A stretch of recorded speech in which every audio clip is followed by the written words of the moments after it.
Hello, everybody, I'm here for the Hammer Game channel. Welcome back to the New Order, the last days of Europe, and to my Republic of Ireland playthrough. In the last episode, we actually passed some bills through the deal, which is a miracle considering how many bills I failed the last time we had to do them. So let's start with the Irish hub today. Though we wish to make the Irish economy self-sufficient, we kind of are a special position in the global economy. With the collapse of the Einheitspact, Ireland can take the position as a neutral, stable haven in Europe. Companies from American fast food to Japanese electronics could find Ireland as a suitable European hub, free from conflict or international entanglements. Taxes on foreign corporations that want to base themselves in Ireland should be lowered, and our government will begin an international outreach campaign that will paint Ireland as a great place to headquarter any company's European operations. Attracting foreign corporations will bring a great amount of wealth to our economy. Bring in money we can invest in strengthening our economic base.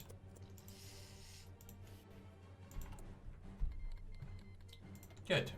Oh, and the divine mandates going to war. Why does it always end up to be between these three? It's always between them. Always. Well, right now it always seems to be them.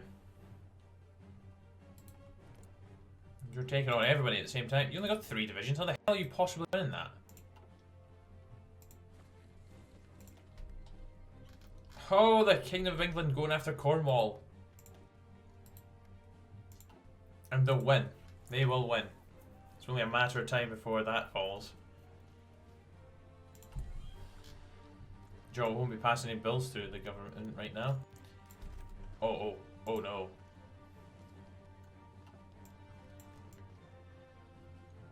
Oh, is it our favourite boy again? It's Inspector Doherty. He's here again. He's here, but anyways, the party. Slow down, Colin. I want to see as well, yelled Harvey, a 9-year-old who had chased his friend to the park. They had heard of Harvey's dad that a fair is being set up in Cork Park. The 2 boys had raced out of the house to see what was going on. Once they had got there, it was like they had caught in a trance. Huge machines had been getting loaded off in trucks. One looked like a giant zipper with cages on it that would spin around. On the side was a huge name written on it in stylized letters. Der Comet? Do you know what that is, Harvey? Asked Colin to his friend as the 2 boys stood on the edge of the park. Harvey shook his head but kept staring at it. It looked nearly as tall as one of the buildings in Dublin by his mum's house. Lads, the 2 boys turned around to see Harvey's dad waving them down. They ran to him and his dad began to point out all the other rides for them. You see that one, boys? He pointed towards one. Had a snow-capped mountain design. It seemed to be designed in a way that had the riders sitting on sleds going around the track. It's called the Bayern Gurv, and it's going to set up here in the next few days. The boys and Harvey's father looked for a few more moments before Harvey's father ushered them back to the flat. He remembered that Colin would need to be home in half an hour. Okay, so the reports had come in rapidly. There had been an explosion in the Stormont, the Northern Irish Parliament building in Belfast. Sometime early in the morning, NIC units had responded quickly and had realised that it was not an accident but a deliberate attack. The building was badly damaged. Inspector Doherty observed arriving on the scene. Some windows are blown out on the ground floor, but the structure itself remained stable. Past the police barricade where the inspector had parked, he could see the guard officers, NIC and military personnel milling about outside of the building in a way that made it clear things were bouncing on a knife's edge. Getting out of the car, Doherty spotted a familiar face in the crowd. Officer Flanagan, he shouted, striding over to the man. Flanagan turned to hear his name, and his face lit up. Inspector Doherty, the man responded. We've got to stop meeting like this. Shaking the man's hand, Doherty followed him towards the Parliament building. Thanks for coming in. It's good to have someone I can trust in this investigation. We've been coordinating with military intelligence on this one. The 2 approached a familiar-looking man in military fatigues. Inspector Doherty, this is Colonel James Kelly, ground out Doherty through clenched teeth. We've met. Brigadier General Kelly now, the man grunted. I trust you're enough of a professional to work with me on this. He didn't wait for the answer. Good. I want to go interview some of the TDs caught in the attack. Dismissed. Like I said, it's good to have someone I can trust here, said Flanagan, watching Kelly walk away. We've been waiting for a full inspector to get here before we look at the bomb site. Now you're here, we could take a look at the damage first. What do you want to do? Yeah, let's take a look at the damage. I feel like the military may not be wanting us to look at it, and I'm going to certainly look at it. Well, we're going to get Inspector Doherty to do that for us. I'm guessing this is going to be the last little case, because it would fill in this little gap nicely. Oh, we're following someone. Shattered glass crunched underfoot as Doherty and Flanagan walked through the entryway of the Parliament building, flanked by a veritable army of forensic investigators. Doherty could see shrapnel embedded in the walls and floors of the entrance hall, and walked carefully to avoid disturbing anything that could be used as evidence. Around them, the forensic crews took pictures of the room from various angles, hoping to find out what exactly had happened. Inspector, come look at this, said Flanagan from across the room. There's bullet casings. Harry walked over to Flanagan, knelt down to look. He hadn't heard about the gunfire at the Parliament building. Surely someone would have reported that sooner. Putting on disposable gloves, he picked up one of the bullet casings. These are 7.92 by 57mm bullets. Government issue, he noted. If I didn't know any better, I'd say these were fired out of an NFLAG. But those aren't easy to come by. How would the attackers get their hands on one? Flanagan frowned. Do you think someone's rotten the state of Denmark, Inspector? I think, Dory muttered, that there's something awfully strange about this attack. Flanagan glanced up out of the broken windows. Hey, look at that, he said. Looks like Kelly's fellows off someplace. Dory looked up. Surely enough, the Brigadier General was wandering off past the barricade the guard had set up. He looked completely innocent. In fact, he was a textbook example of what to do when trying not to look conspicuous, which in itself seemed suspicious. It could have been something innocuous, Dory assumed, but he had a gut feeling that something was off with the entire affair. Why would the Brigadier General wander off in the middle of an important investigation? Something was quite right, and Doherty had a feeling that Kelly had all the answers. Yes, follow him, see what he's up to. Wait, why can't I do this? Oh, we have to do this. More rights for the workers. A happy worker is a productive worker. In the recent times, our labourers have been outright miserable. They have suffered immensely from the exploitation enforced by their employers, whereas the government had done little to help. The confidence of our workers will have to be restored so that their morale is raised and their faith in our economy is strengthened. Rights that we were previously withheld will be introduced so that the people know the government is on their side. We must hope that when the people are satisfied, so is the market. Good. Get some public approval.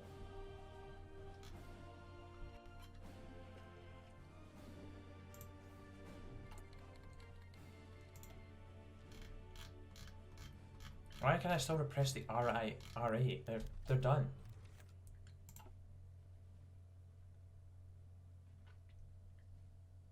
Oh ho ho! Dory and Flanagan followed Kelly through the streets of Belfast by car.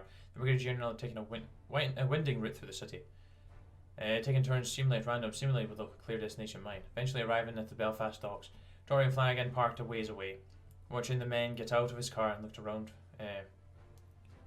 furtively. In a nearby alley, a group of men stood, hidden in the shadows. Kelly seemed to have noticed and walked over. Is that Neil Blaney over there? Asked Flanagan. Dory examined the group again. It was hard to make out much of the group, as they were quite a distance away, but it certainly did look like the head of hardliners of Dublin. It was hanging around shady alleyways at the Belfast docks. Kelly snapped into a sharp salute. The Blaney somewhat lazily returned. One of them in a group that Doherty couldn't quite make out jerked his head in the direction of one of the warehouses which the group went into. What do we do now, Inspector? Do we go in after them? Flanagan asked. Doherty thought for a moment. Something was wrong with the attack. Parliament was bombed in broad daylight and no one was able to report an attacker. In addition, there was gunfire from an unknown assailant that had not reported until he personally found out. Soldiers of Garda that may have been tasked with defending the building were seemingly absent during the attack, as none had been seriously injured or reported anything out of place. How did the attackers manage to get away unscathed in the middle of a major city? All the questions that he didn't have to answers to. We went bet the answer were being discussed in that warehouse, and there was nothing Inspector Dory could do about it. Inspector, prompt Flanagan. We do nothing, Mark Dory. There's nothing we can do about this right now. Okay, it's not finished. It's not finished, because I'm sure it'd come up saying that we failed it if it had finished there.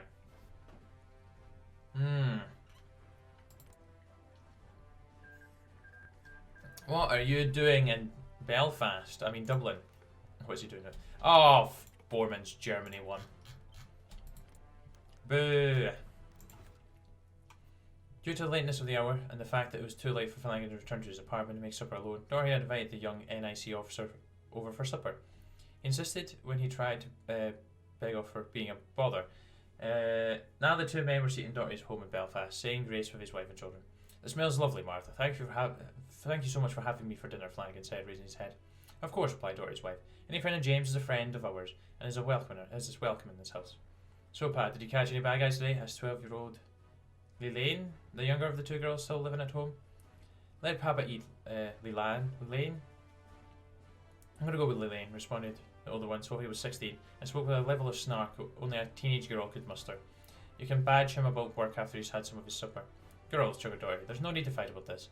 Flanagan was cut off by the squeal of breaking tires from outside. Dory turned to look towards the window, and with a loud bang, the front door was blown off its hinges. "Get down," Dory shouted, as guns began firing in the street. Lelaine screamed as bullets whizzed past their heads, destroying flower pots and tiles in the walls. Dory grabbed Lelaine and pulled her in, pulling the table down in front of them. Flanagan managed to grab the other two and pull them out of harm's way. Lelaine had gone pale, clutching at her side weakly as blood stained the front of her blouse. Dory pushed her hands out of the way, pressed firmly in the bullet wound, seeing red. Mercifully, the bullet stopped overhead, and the squeal of tires was filled the night air. Flanagan came thundering past the front door, pistol drawn. Flanagan, Doherty shouted, playing. Call an ambulance. Elaine's been hit. Oh, holy crap. Oh no, Doherty's in the firing line. Yeah, we don't care about the Borman winning. Planning the raid. Inspector Doherty sat in the conference room along with Officer Flanagan, Commissioner Patrick Collins, various fellow guard officers, and a team of forensic analysts. It had been a long night for the inspector. His and Officer Flanagan's families had been taken into protective custody, and Elaine had been rushed to hospital. Though much to Doherty's relief, her condition had been declared stable. Still, the bastard had the audacity to attack his home and his family and put his little girl in hospital. Doherty found himself angrier than he had ever been before. They could not go unpunished. I want a raid, demanded Doherty. I want a raid on the motherfuckers who decided to attack my family. Don't worry, inspectors. We're not going to let an assault on one of our own. There you go. Unanswered, responded the Commissioner. The only trouble is we need to find out who to raid. What information do we have on the attackers? He addressed the room. One of the analysts spoke up. The attack on the Doherty household was likely conducted by the same culprit as the attack led on the Stormont building this morning. Method of attack is the same in both cases. I don't know is the shrapnel found at the scene. I believe that's the same type of bomb that was responsible for the death of Rory O'Brady, and it's likely that two attacks are linked. We can also safely assume that it was not the SE. They've been active in the countryside and don't have the resources necessary to commit to such a large attack in Belfast. If I'm remembering correctly, it was the IRA that done the death of Rory. So Doherty thought for a moment he had been assigned to the O'Brady case back in 1960. Wow, that was almost 3 years ago. Whoever had been responsible for that would be the one who they should target. On the other hand, similar acts can be a mere coincidence, or even have been used to keep suspicion away from the true culprit. It was the IRA. Raid them. Let's do it. Let's kick in the door. Let's do it.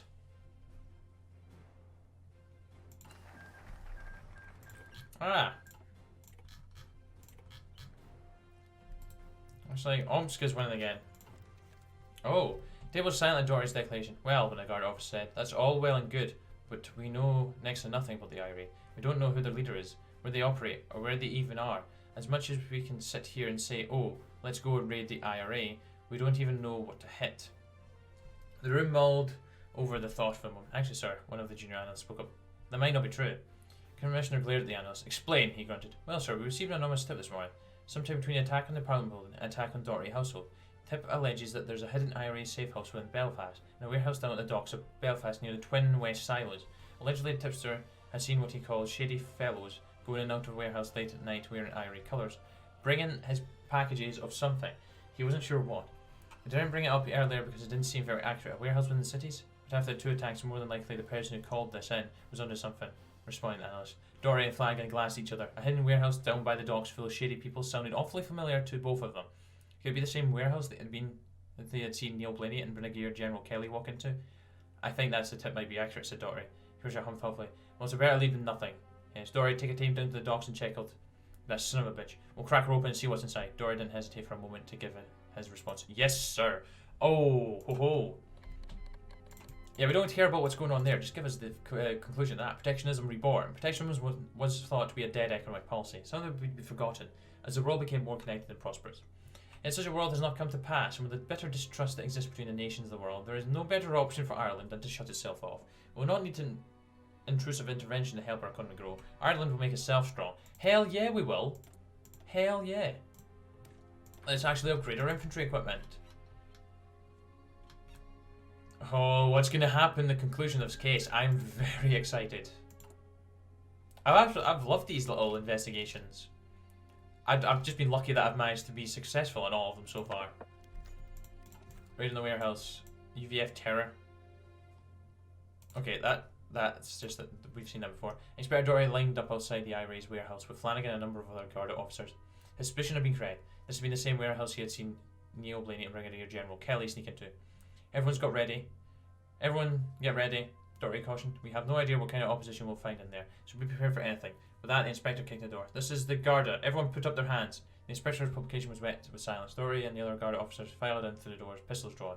To one side, near a pair of large bay doors, Dory spotted a car that had been outside of his house that night it was attacked. Around him, the Garda officers proceeded through the empty warehouse. Inspector one shouted, lifting a tarp off a large pile. I think I've got something. Dory walked over to the officer. Underneath the tarp was a crate full of guns. Jesus, Dory swore. NFLEGs, personal radios, body armour, a ton of ammunition. Inspector, this is military grade equipment, a lot of it, the officer continued. How after the IRA get their hands on all this? Doherty asked. We should have heard about an incident large enough for them to stockpile this much equipment. Across the building in our office showed. Inspector, you better come and see this. Dory made his way to across the warehouse into a small side room, likely a manager's office. Inside was various documents, maps of Dublin, the countryside, attack orders to be relayed. Dory paled as he realised the implications spelled out by the documents in front of him. They were incomplete, likely whoever wrote them fled before they could be finished, and what lay in front of them could not be denied. He took a deep breath, shuddering breath. The IRA isn't done, he said. These are plans to take over Dublin. Holy moly. It's not even finished. The investigation's not even done. Oh my days.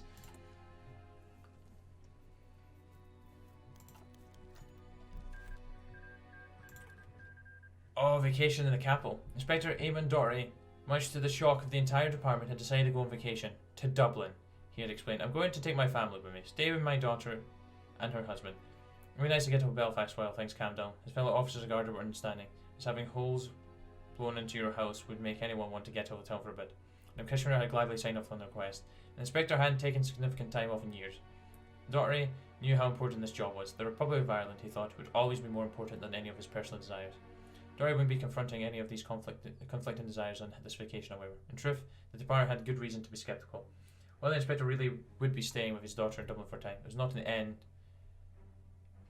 in and of itself. Instead of providing a convenient alibi for his true task in the capital, meeting with the Taoiseach. Pulling up to the side of the road of the government building, the Inspector made his way through security, shoving the armed security guard a ticket of entry. If anyone asked the Inspector was taking a tour of the building, though in reality he was making his way towards a meeting with Sean Lamass. Inside a little used side office sat the man, alone. He nodded to Doherty as the Inspector shut the door behind him. I'm risking a lot of me like this, Taoiseach said. But I trust the Commissioner not to check me around. I was told you had information for me. He sat down. I apologise for the secrecy, but I have reason to believe that the IRA has infiltrated the highest echelons of the government. The master in his eyes. And why is that, Inspector? Doherty's voice was even. Neil Blaney is in league with the IRA. I have a funny feeling war is on horizon here. And he's done it. He's done it. Inspector Doherty has done every single case to absolute perfection. And I thoroughly enjoyed them. Thoroughly enjoyed them. Yeah, let's just go ahead and bring you guys down a little bit more. But the Germans still rule. Despite the recent turn to protectionism, there is an unsettling reality that will need to be addressed. This reality is the vast German presence that exists in our economy. They control a lot of power over our industry, and without them, the economic outlook for our country will be bleak. Removing all foreign interference for Ireland will prove much harder than first anticipated, but given time, we can still hope that there will be a chance for us to pull away from the pact. Oh, ho ho. Oh, Germany's not going to like us, but you know what? Who cares? Because we don't. Stardom of Bulgaria has joined up with them. So has the Protectorate of Boheme und Mähren. Probably said that incorrectly. Netherlands get invaded. Denmark's invaded. Oh. Ah, yep. Netherlands is here. Nice Commissar, Nederland. Hutig has to suffice for it. The SS man. Once doesn't train the wolves.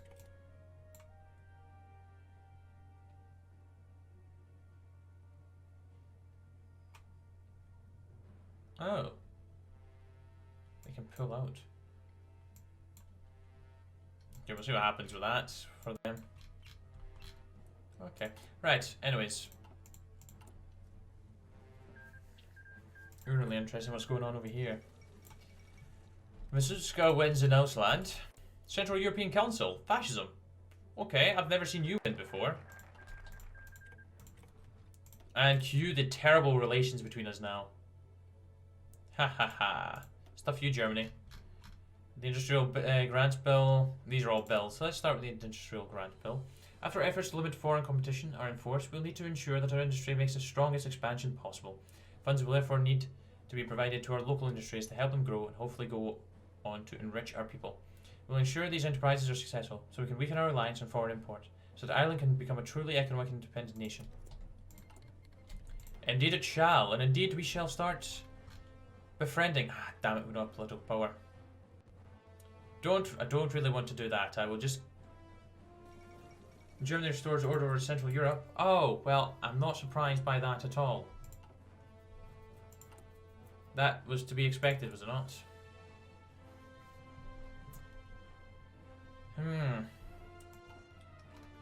I really do think an uprising is coming. We've caught on to you. We've caught on to what you're up to. Ah, Omsk versus Sverdlovsk. This is going to be for the right to say they're the winner. Oh. An offer from Sverdlovsk. But why would... Oh, they have the Workers' Rebellion right now. Which is going to beat them. Oh, no way.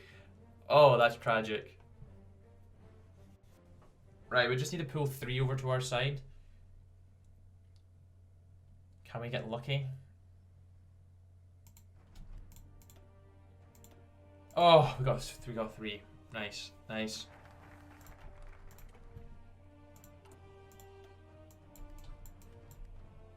So we still got 5 focuses to do. Do we take a break and just quickly swap over to the... Oh no, the bill's about to pass, that's fine. Left to introduce a limited bill. Yes, we'll support this limited bill. Again, angering the right, but I need to take it. Bill passes. More money into debt. It's given us factories though. The Tariff Commission Bill. A new committee is to be introduced in order to oversee the changes of our tariff policy, which the government has deemed necessary. They will introduce a new area of increased trade between the countries of Ireland, Scotland and Wales, binding our economies. I've just noticed we don't have plug up, but we're not going to do the bills now. Let's do restoring public trust. Thousands are at work, lying in the streets in search of jobs, relief, or even a warm meal. Factories are closed and stores are shuttered. Everywhere people wonder if tomorrow they'll get a pink slip, or if their kids will go hungry. How can anyone feel pride in being from Ireland? And how can anyone even think of voting for Fianna Fáil? The ones who messed up in the first place. Regardless of how much blame is put on us versus outside factors, we have to confront the fact that people do not like us head on. We're the party that saw the people of Ireland through terrible situations like this. We're the party you put your trust in, and we're going to be the ones to fix this. Our economic relief policies will take care of the fiscal matters. Now it's time for Ireland's mental relief as well. And we're doing that just so I can actually gain some political power. Because we need it for doing these. Because I'm kind of losing the cooperation from the hardliners, which I'm relying on a lot of. But oh well, I'm wanting to see what happens because of that meeting with Lamass and Doherty.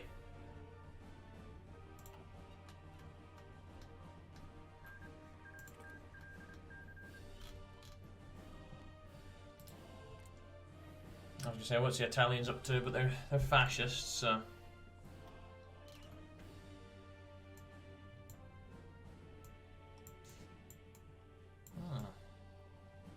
They have a lot of blinking focuses there, like...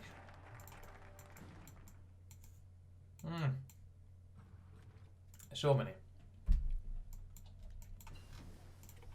Anyway, so let's do the Ulster Goodwill Tours. Stop thinking about the economy for a second, will you? Have you noticed the progress we have made in Ulster?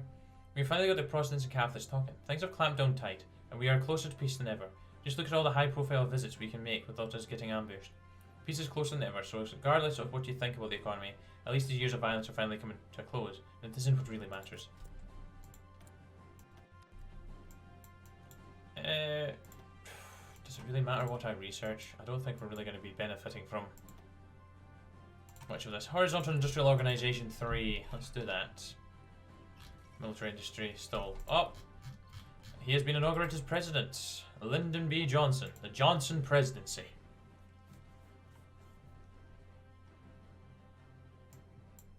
Ah, the South is not convinced with the agenda.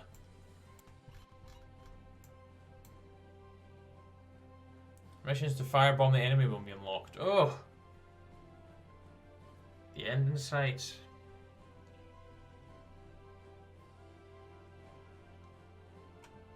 Oh, offer the ceasefire to the enemy. Who's actually winning? Request additional troops. 50 American support push the weak the manpower back. Oh, okay. Pseudo operations. War in Urals, the Ulster Goodwill Tours. Right, let's just start on our focus off and I'll read that. Let's meet with the Jews. With all this talk of sectarian fighting and violence between the faiths, it's easy to see Ireland as a case of Catholics and Protestants. But that isn't the case, and Ireland is so religiously binary as one may expect. With a sizable Jewish community that has been mostly ignored and forgotten these past few years, we should begin to remedy that. Start with a series of high-profile visits to Jewish synagogues and community centres. By highlighting them, we can begin to court their support. And if we show Ireland is home to the faiths that can coexist with the rest, we may be able to begin an interfaith dialogue and encourage some form of I don't know what that word is in Ireland. I know the situation is tense up here, Blaney, but just tell me if the Constabulary has enough to keep in order and things to get worse. Honestly, Prime Minister, don't think there'll be enough. Honestly, it seems like everyone up here hates you, either because you aren't protecting the Protestants or you aren't hurting them enough. There's just not a lot of goodwill up here. Mass's eyes lit up. Thank you for your input, Neil. I've just got the right idea now. Mass climbed into his car. Driver, bring me to a residential district. Which one? Mass responded with nothing more than a nonchalant shrug. The driver took the hint and complied, and after a few minutes of travel brought the Taoiseach to the decently lively neighbourhood. He ordered his bodyguards to wait by a car. Against their protests, he knocked on the door. A sheepless-eyed child opened the door. "Hello, young lad. Are your parents home?" The child answered. "Daddy told me not to talk to scared men in suits." He promptly shut the door. Next few household visits went either slightly better or slightly worse. Some recognised Mass and gave him a slight praise, others were ruder and had a few choice words for the Irishman. Some didn't recognise him at all. Finally defeated, Lamass decided this door would be the last of the day. Before he could greet the young man at the door, the man's eyes lit up. "You're Prime Minister Lamass, aren't you? Me and brother have been waiting a long time to meet you." "Let me go get him." Lamass smiled. Maybe there was some good outreach done today. His hopes were dashed faster than the shoe that hurled towards his face. Lamass dodged the first shoe and looked up to see the young men laughing and throwing more shoes at him. The bodyguards and police escort rushed into the house and subdued the two men. And as Lamass's car sped away, he could hear the yelling, "I told you I'd throw my shoe at the bastard of a song for God and Ulster." Well, treatment's not great for Lamass, but Neil, how dare you talk to us when we know that you are in cahoots with the IRA now? I'm surprised that has it. Oh. Okay, is this leading to something? A bit nutty though, isn't it? Nobody's got a clue of who they are. My nephew even tried to join them, but couldn't figure out where to go get recruited, said Duff before taking a long drink of his stout. Well, that's because the real IRA aren't like the other militias, Duffy slurred Liam, sliding his fourth empty mug off to the side of the bar table and leaning forward to share his drunken theory. "So what I heard is that the German Special Forces trained these boys but from birth. There's only half a dozen of them across Ireland, but each of them is worth a bloody army on their own." "Ah, tosh," dismissed Roon, extinguishing his cigarette in the table's ashtray. "Germans haven't got nothing to do with it. See, 10 years ago, a proddy son of a bitch murdered a Belfast boy's wife. Lad went nut in the head with anger, resolved himself to kill every wannabe Anglo on the island for what they'd done to him.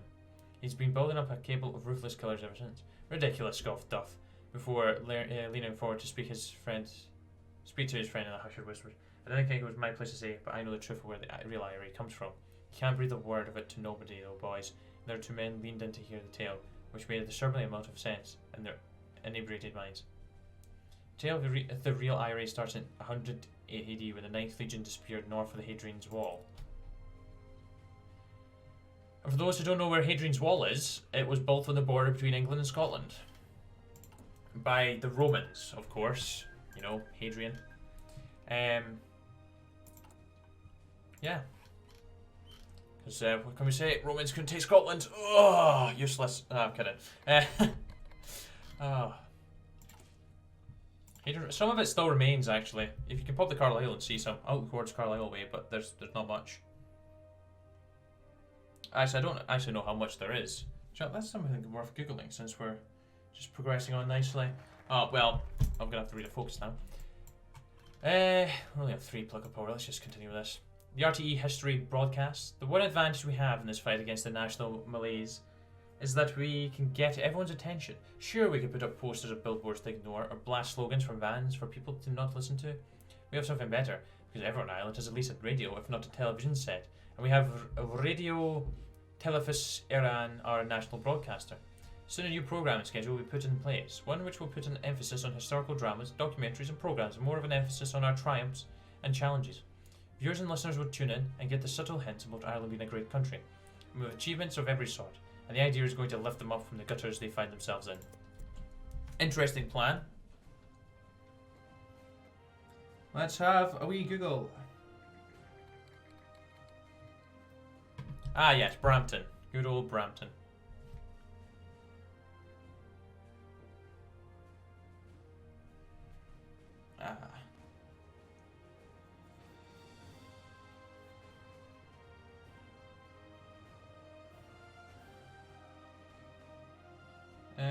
The allowed Roman Empire project power some distance to the north until lines. Okay. I didn't realise that the Anton Wall was built up at the Firth of the Forth, up that way, across. There's another wall, didn't realise there was that. Right.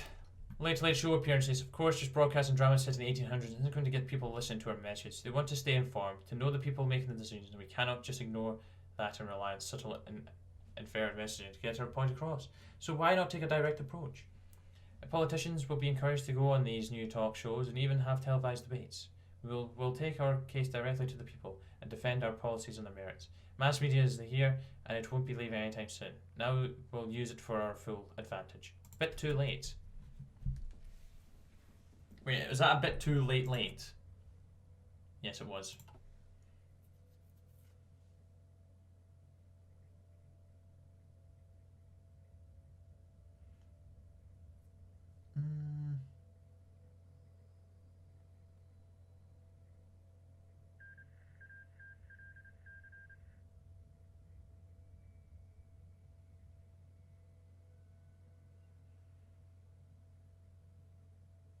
Yeah, they don't actually. I'm just sorry. I'm just reading about Hadrian's Wall now.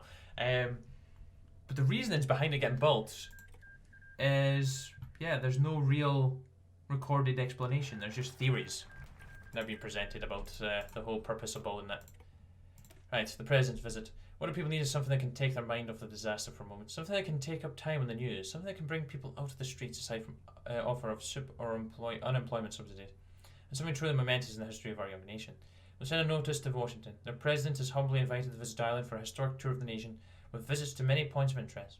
Some aid from America will also be requested, and at the end will be a hint that it might be good for improving his prospects amongst a sizable Irish diaspora in the United States. And if he accepts, we can have a week of grand occasion celebration that will make us more patriotic. Nice. Anyway, Taoiseach Lamass stood off the side of the stage, silently nursing a cup of coffee as he waited for the show to begin.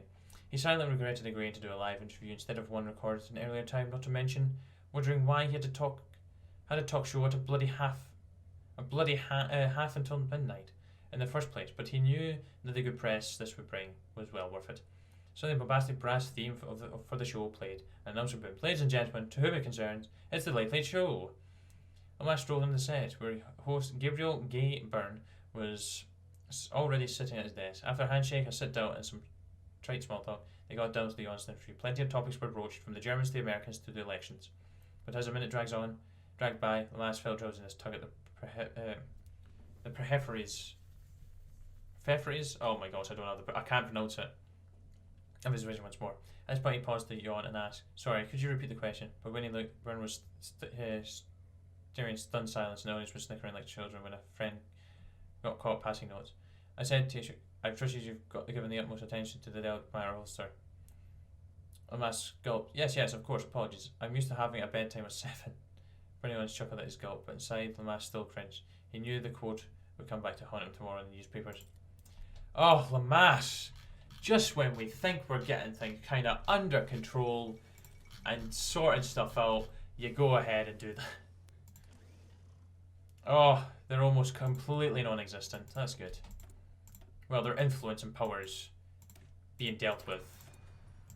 And we now have the NF-LEG G1 properly in production. Even though some of our military already have access to it somehow. A little bit corrupt, are we? Root out corruption, please. And we won't use any more political power because I need it.